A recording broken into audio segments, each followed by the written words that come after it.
Bismillahirrahmanirrahim. Assalamualaikum warahmatullahi wabarakatuh. Waalaikumsalam warahmatullahi wabarakatuh. Alhamdulillahirabbil alamin. Allahumma shalli wa sallim wa barik ala Muhammadin wa ala alihi wa ashabihi ajmain. Amma ba'du. Sahabat Fordai yang dicintai Allah Subhanahu wa taala, alhamdulillah di tahun ini Allah Subhanahu wa taala masih memberikan kepada kita kesempatan untuk mengisi dengan seluruh atau kegiatan-kegiatan di bulan Ramadan 1442 Hijriah ini. Dan tentunya seperti biasa, Forum Dakwah Industri Kabupaten Bekasi atau Fordai setiap tahunnya di dalam mengisi kegiatan di bulan Ramadan, tentunya saat-saat menjelang buka puasa, memberikan sebuah sajian berupa kajian atau kultum untuk menjelang atau menyambut datangnya waktu berbuka puasa. Dan alhamdulillah pada petang hari ini kita atau di samping saya sudah hadir guru kita Ustadz Isa Abdullah yang tahun lalu juga sempat mengisi di acara Fordai, dan alhamdulillah sudah berada di tengah-tengah kita untuk memberikan ilmunya kepada kita sekalian. Dan materi pada kesempatan petang hari ini yaitu terkait dengan pandemi di saat Ramadan. Assalamualaikum warahmatullahi wabarakatuh, Ustadz. Waalaikumsalam warahmatullahi wabarakatuh. Baik, sahabat Fordai yang dicintai Allah, untuk selanjutnya terkait dengan materi pada kesempatan petang hari ini, kami persilahkan untuk Isa atau Ustadz Isa Abdullah untuk menyampaikan materi pada kesempatan petang hari ini. Silakan Ustadz. Bismillah. Alhamdulillah wassalatu wassalamu ala Rasulillah wa ala alihi wa sahbihi wa man wala wa ba'du. Sahabat Fordai yang dirahmati Allah, alhamdulillah di kesempatan sore hari ini Allah Subhanahu wa taala pertemukan kita walau tidak secara langsung tapi tetap bisa menyambung komunikasi, silaturahmi, saling peduli, saling mensupport, dan juga tentunya kita semuanya saling mendoakan kebaikan. Mudah-mudahan Ramadan kita kali ini menjadi Ramadan yang luar biasa, Ramadan yang penuh makna dan menciptakan perubahan besar dalam hidup kita. Amin ya rabbal alamin. Sahabat Fordai yang dirahmati Allah, Ramadan yang kita jalani hari ini adalah Ramadan yang sangat berbeda dibandingkan Ramadan lain tentunya.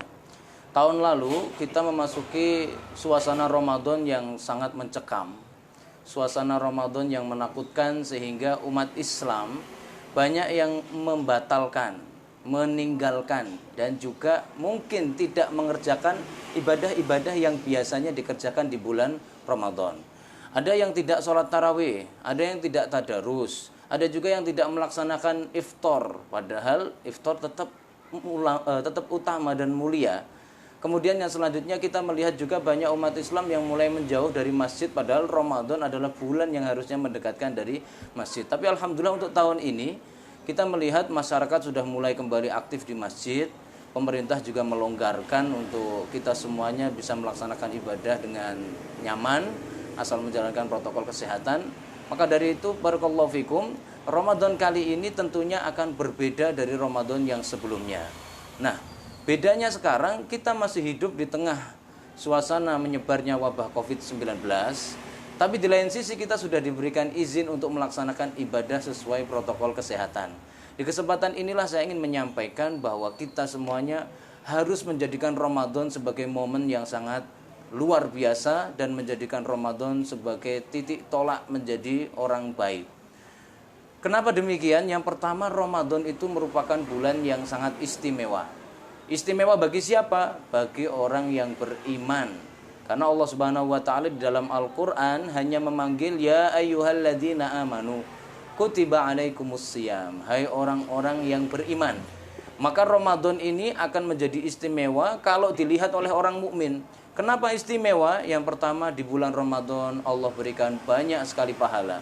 Sebagaimana beberapa hadis seperti yang diriwayatkan oleh Imam Ibnu Hibban, bahwa di bulan Ramadan pahala yang kita kerjakan yang wajib akan dilipat gandakan, kemudian yang sunnah diganjar seperti yang wajib, kemudian amalan-amalan biasa dinilai sangat besar. Kemudian yang selanjutnya, Ramadan menjadi istimewa karena bulan ini penuh dengan ampunan Allah. Saat yang paling tepat bagi kita untuk bertaubat, memperbaiki diri, merubah sosok diri menjadi manusia baik, itu adalah Ramadan. Makanya Allah Subhanahu wa taala menyampaikan man shoma ramadhana imanan wahtisaban ghufira lahu ma taqaddama min dzambi. Siapa yang puasa dengan ikhlas dan juga mengharap pahala, Allah ampuni. Kemudian man qoma Ramadan, siapa yang sholat pada bulan Ramadan, sholat tarawih karena iman dan juga keikhlasan, maka Allah akan ampuni dosa yang pernah dia lakukan. Dan masih banyak lagi hadis yang lain. Yang ketiga, Ramadan adalah bulan yang penuh dengan keberkahan. Di bulan Ramadan ini Allah akan memberikan banyak sekali kebaikan-kebaikan bagi kita selaku umat Islam. Setiap malam Allah Subhanahu wa taala selalu menunggu hambanya. Siapa yang mau bertobat, siapa yang butuh pertolongan, siapa yang ingin ditunaikan hajatnya, silakan disampaikan. Sebagaimana hadis riwayat Imam Tirmidzi dan An-Nasa'i. Kemudian Allah Subhanahu wa taala setiap kali kita berbuka puasa, maka Allah menyebut nama-nama manusia yang dibebaskan dari api neraka, sehingga dia akan berubah jadi baik dan menjadi calon-calon penghuni surga. Dari sinilah maka bulan ini sangat istimewa dalam pandangan orang mukmin yang punya iman, alladzina yu'minuna bil ghaib, percaya terhadap hal-hal yang gaib, karena pahala, keberkahan dan juga ampunan merupakan hal yang bersifat gaib. Maka orang mukmin kalau memasuki Ramadan tapi tidak menaruh perhatian sedikit pun, tidak sedikit pun berubah, tidak sedikit pun takdim, maka itu menandakan iman yang sangat lemah atau mungkin iman yang sudah hilang. Naudzubillah, tsumma naudzubillah. Kemudian ma'asyiral muslimin, sahabat Fordai yang dirahmati Allah. Yang selanjutnya, Ramadan itu merupakan bulan yang berisi banyak pelajaran, banyak manfaat dan juga banyak sekali kegunaan. Salah satunya adalah untuk membetulkan dan juga untuk merecovery banyak hal yang kita lakukan selama 11 bulan. Nah, apabila kita perhatikan dari syariat puasa dan juga tuntunan-tuntunan tentang puasa, kita bisa melihat bahwa tujuan disyariatkannya puasa ini ada goal akhirnya, yaitu la'allakum tattaqun, agar kalian bertakwa. Maka kita nanti punya barometer sukses tidaknya kita di bulan Ramadan bisa dilihat dari apakah kita jadi bertakwa atau tidak setelah Ramadan. Ya, jadi puasa itu bukan ibadah tanpa tujuan, bukan ibadah tanpa makna, bukan yang penting dijalanin, itu salah. Tapi puasa itu punya tujuan akhir, yaitu kita jadi insan-insan yang bertakwa. Maka dari sinilah kita mari mengambil manfaat yang besar dari puasa kita, yaitu supaya kita punya ketakwaan. Sahabat Fordai yang dirahmati Allah, bagaimana kita bisa mengambil manfaat dari puasa ini dalam memupuk ketakwaan? Kita bisa melihat dari banyak hal. Allah Subhanahu wa taala menyampaikan ketika kita sedang berpuasa, sedang menjalankan ibadah puasa, maka Allah Subhanahu wa taala menginginkan agar kita merubah cara hidup kita, perilaku kita, perkataan kita, termasuk hati kita pun harus kita rubah. Dirubah seperti apa? Berubah menjadi lebih baik, lebih ikhlas, lebih tulus dan lebih jujur daripada hari-hari yang sebelumnya. Dari sinilah maka Allah Subhanahu wa taala tidak menerima orang-orang yang puasa tapi lisannya masih penuh kedustaan, perbuatannya masih penuh kebohongan, ya. Lisannya masih dikotori oleh caci makian. Kemudian Allah Subhanahu wa taala tidak menerima orang-orang yang berpuasa tapi hidupnya masih penuh dengan kebodohan, melakukan hal-hal ala orang bodoh dan lain-lain. Kemudian Allah Subhanahu wa taala juga tidak mau menerima puasa-puasa dari orang-orang yang ketika berbuat ya di bulan Ramadan tidak mengisi Ramadan dengan kebaikan, malah mengisinya dengan dosa. Maka dari itulah puasa ini merupakan pelajaran dan pengajaran bagi kita belajar menjadi orang baik. Kemudian yang selanjutnya, di dalam puasa juga terdapat pelajaran bahwa kita diiming-imingi sedemikian rupa pahala. Maka barang siapa yang tidak tertarik dengan itu, maka tentu di tempat yang lain, di waktu yang lain akan lebih tidak tertarik lagi. Di bulan Ramadan segala kebaikan dibuka, segala ampunan Allah berikan. Kalau manusia tidak tertarik, maka memang tidak ada ketertarikan terhadap pahala. Sebagaimana hadis riwayat Imam An-Nasa'i, Rasulullah SAW bersabda, "Faman hurima khairuha, hurima khairul kulluh." Barang siapa yang tidak mendapat kebaikan dari Ramadan, gak akan mendapat kebaikan dari apapun juga. Maka dari itulah Ramadan bisa menjadi tolok ukur kita, apakah kita ini benar-benar sudah mengambil manfaat yang tepat, sudah mendapatkan manfaat atau belum. Bagi yang belum dapat apa-apa, silahkan Ramadan diisi, silahkan Ramadan dijadikan sebagai ajang untuk mencari pahala. Ma'asyiral muslimin, sahabat Fordai yang dirahmati Allah. Umat Islam di bulan Ramadan itu terbagi menjadi 3. Yang pertama ada kategori zalimul li nafsih. Mereka itu di bulan Ramadan tidak berpuasa dan juga tidak mengisi Ramadan dengan amal kebaikan. Mereka itu benar-benar zalim dan jahat untuk dirinya sendiri. Saat Allah berbagi ampunan, berbagi pahala, berbagi keberkahan, ini ada manusia malah nggak hadir, absen, nggak ikut, malah justru melakukan kegiatan lain, tidak hadir dan mengikuti pembagian tersebut, sehingga dia nggak dapat sama sekali. Yang kedua, yaitu manusia yang kategorinya muqtasid. Dia melaksanakan puasa, melaksanakan sholat tarawih, tapi hanya sekedar mengikuti tradisi yang sudah jalan dan apa yang dijalankan masyarakat. Orang seperti ini insya Allah masih selamat. Yang ketiga, sabiqun bil khairat. Orang yang benar-benar sangat tekun, semangat dalam menjalankan ibadah di bulan Ramadan. Orang-orang seperti ini yang kelak akan dimuliakan Allah dengan janji-janji dari Rasulullah, seperti mendapat surga Ar-Rayyan, pahala tanpa batas, dan juga kelak akan bahagia membawa banyak sekali pahala kebaikan saat berjumpa dengan Allah. Nah, kita posisinya yang mana? Apakah mau jadi orang yang nomor 1, nomor 2, ataukah nomor 3? Pilihan ada di tangan kita. Sekarang saatnya bagi kita untuk menentukan. Kemudian yang terakhir yang perlu saya sampaikan kepada para sahabat Fordai yang dirahmati Allah, marilah kita jadikan Ramadan ini benar-benar Ramadan yang berisi, Ramadan yang energik, Ramadan yang optimal, dan Ramadan yang kelak akan menyelamatkan kita di akhirat. Hal ini penting karena selama ini kita menjalani Ramadan biasa-biasa saja. Tidak ada usaha, tidak ada mujahadah, tidak ada keinginan kuat dan juga tekad yang bulat untuk mengisinya dengan berbagai macam amal kebaikan. Padahal Ramadan adalah momen paling tepat bagi kita untuk melakukan itu semua. Dari sinilah ada beberapa rekomendasi mungkin dari saya, apa yang harus kita lakukan untuk mengisi Ramadan agar Ramadan ini menjadi luar biasa. Yang pertama dari sisi amalan-amalan. Yang pertama yaitu doa. Ya. Orang yang berpuasa seluruh waktunya adalah doa. Maka dari itu siang, malam, pagi, sore kalau ingat segera berdoa. Karena dalam hadis riwayat Imam An-Nasai dan Tirmidzi, Rasulullah SAW menyampaikan bahwasanya orang yang sedang berpuasa itu ya waman shoma, barang siapa yang berpuasa maka seluruh doanya akan dikabulkan oleh Allah Subhanahu wa taala. Bukan hanya sekedar ketika berbuka, bukan hanya ketika sahur, tapi seluruh waktunya adalah merupakan saat untuk berdoa yang mustajab. Yang kedua, yaitu zikir. Zikir itu mudah diucapkan. Lisan kita itu sangat mudah untuk melafadzkannya.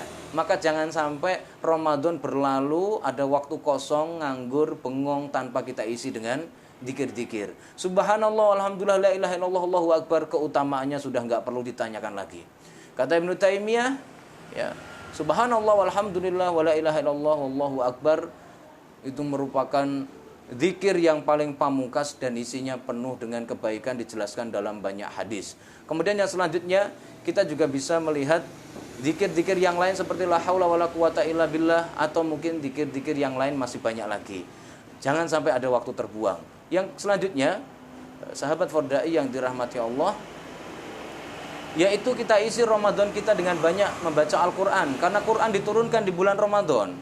Dan Rasulullah kalau bulan Ramadan selalu melakukan ya, tilawah Quran yang disimak oleh malaikat Jibril. Sebagaimana hadis riwayat Imam Bukhari.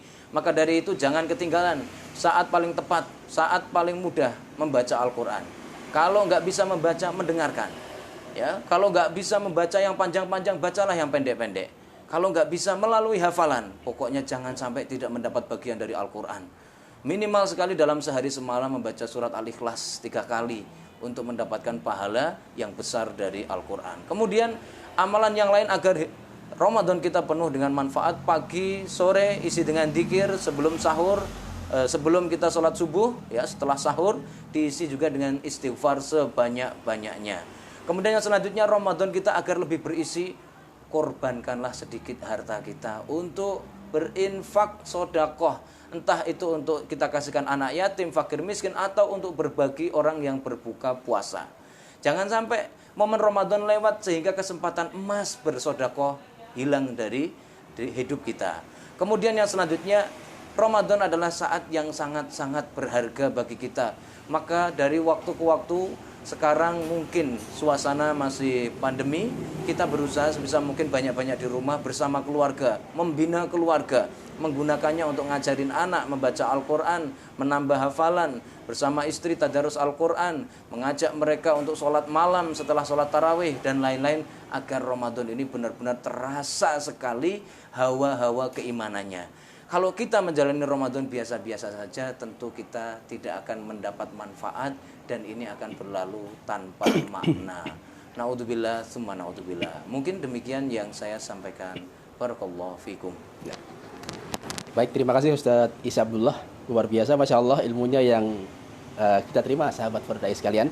Baik sahabat Fardai dimanapun berada, tentunya tadi ada sesuatu yang barangkali sudah menjadi tradisi, tapi bukan tradisi lagi. Memang dicontohkan Rasulullah SAW terkait dengan tadarus Al-Quran, membaca Al-Quran di bulan Ramadan. Ternyata Rasulullah SAW memberikan contoh untuk membiasakan bertilawah, membaca Al-Quranul Karim pada bulan Ramadan. Bahkan tadi disampaikan Ustadz Isa Abdullah, disaksikan atau disimak oleh malaikat Jibril. Masya Allah.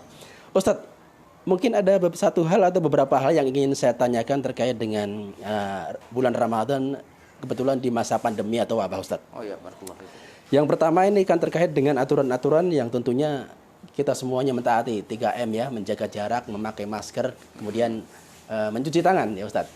Kemudian untuk aturan-aturan di beberapa tempat ibadah, masjid pada khususnya Ustadz, kan kita sepertinya ada tambahan lagi menggunakan masker. Kemudian di beberapa masjid lagi mengharuskan untuk membawa sajadah sendiri. Nah, itu termasuk memiliki nilai pahala nggak Ustadz ya? Oh ya, barakallahu fikum.